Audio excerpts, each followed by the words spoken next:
Hello guys, কেমন আছেন সবাই? নিশ্চয়ই ভালো। আপনাদের দোয়ায় ভালো আছি। তো আজকে আমরা যে বিষয়টি নিয়ে ভিডিওটি তৈরি করেছি সেটি হলো আমরা প্লাস্টার করি, প্লাস্টার বা আস্তর যাই বলি। আমরা এই প্লাস্টার করার জন্য মশলাটা কিভাবে তৈরি করব সেই নিয়মাবলী বা প্রসিডিওর আপনাদের দেখানোর এবং বিস্তারিত একটু আলোচনা করার জন্য ভিডিওটি মূলত তৈরি করা। তো প্লাস্টার করার জন্য যে বালু এবং সিমেন্টের মশলা তৈরি করবেন, সেটার জন্য প্রথমে যেটা করতে হবে, আপনার রেশিও নির্ধারণ করতে হবে, অর্থাৎ কিসের জন্য আমরা তৈরি করব, অর্থাৎ কোন রেশিওতে। তো আমাদের দেখা যায় দুইটা রেশিও আমরা মেনটেন করি প্লাস্টারের জন্য। আরসিসি সার্ভিসের জন্য 1:4 এবং ওয়ালের জন্য 1:6। তো আসলে দেখা যায় বাস্তবিক কাজের ক্ষেত্রে আমরা 1:5 অথবা 1:6 এটাই ইউজ করে থাকি। তো আমরা প্রথমে রেশিও অনুযায়ী আমরা বালুগুলো ফেলে নিব। বিশেষ করে এটা ফেরা দিয়েই মূলত বালুটা মাপার নিয়ম। তো আমরা ফেরা দিয়ে বালুটি মেপে নিব। সেক্ষেত্রে আমরা 1:6 রেশিও মেনটেন করব, যে 6টা বালু বলতে 6 সিএফটি বালু এবং 1 বস্তা সিমেন্ট, অর্থাৎ 1.25 সিএফটি, 6 সিএফটি সিমেন্ট। তো এটা প্রথমে আমরা মিক্সিং করব, বালু এবং সিমেন্টটা মিক্সড করব। মিক্সড করার পরে ভালো করে মিক্সড করার পরে আমরা বালু এবং সিমেন্টটি চেলে নিব।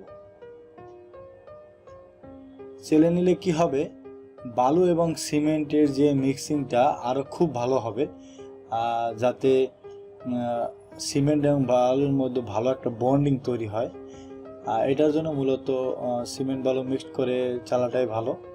আর একটু কথা বলে নেই, আমরা বালুটা অবশ্যই ভালো মোটা দানার বালু নিব, এবং এক্ষেত্রে এটার এপিএম 1.5 থেকে 1.7 বা 8 যতদূর নেওয়া সম্ভব আর কি, মোটা দানা বালু নেওয়া উচিত।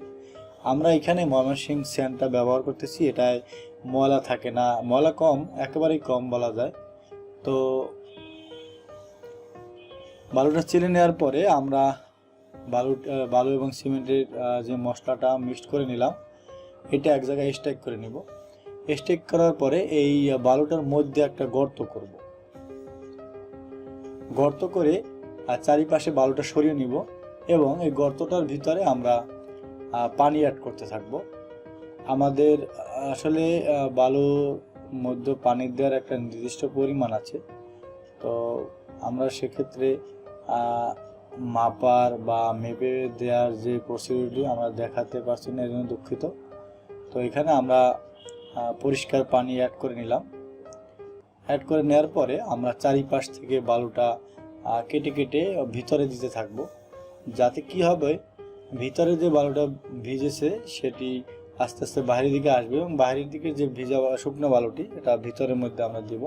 তাহলে মোটামুটি সব বালুর ভিতরে আসলে পানিটা মিক্সড হবে। এরকম করতে থাকবো। তো এরকম করার সাথে সাথে দেখা যাবে গর্তটা আস্তে আস্তে কমে যাচ্ছে, এবং মশলাটা চারিপাশ থেকে দেখা যাবে যে বালুটা ভিজা ভিজা ভিজা ভাব চলে আসছে। তো আমরা এভাবেই কাটতে থাকবো এবং মিশাতে থাকবো। তো এরপরে আমাদের যেটা করতে হবে, আমাদের এই বালুটা যখন একেবারে মোটামুটি শেষ হয়ে যাবে দেয়া, চারিপাশে শুকনো বালুটা ভিতরের মধ্যে দেব। দেওয়ার পরে এক সাইড থেকে আমরা কাটতে থাকবো।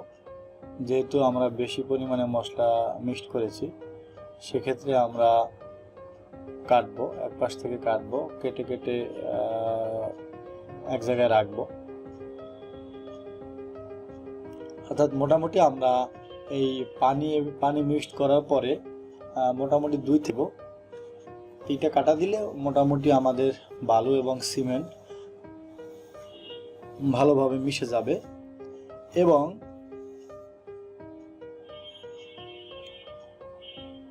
আমরা এই মিক্সিংয়ের পরে দেখব যদি আমাদের এর মধ্যে শুকনো বালু থাকে তাহলে আমরা হাতের ছিটা দিয়ে একটু পানি দিয়ে ভালোভাবে বেলচা দিয়ে ফেটিয়ে নিব এবং কাজের জন্য উপযোগী করে তুলব।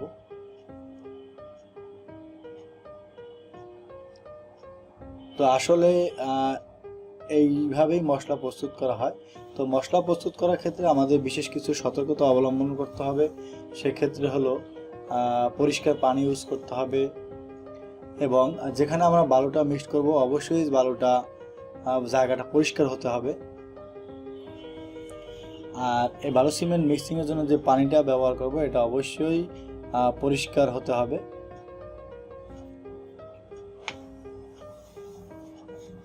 এবং মশলাটা যতদূর সম্ভব একজন দায়িত্ববান লোক দাঁড়িয়ে থেকে মিক্সিং করাটাই সবচেয়ে বেটার, কারণ হলো বালু এবং সিমেন্টের যে রেশিও এটা মেনটেন করা অবশ্যই একটি গুরুত্বপূর্ণ কাজ।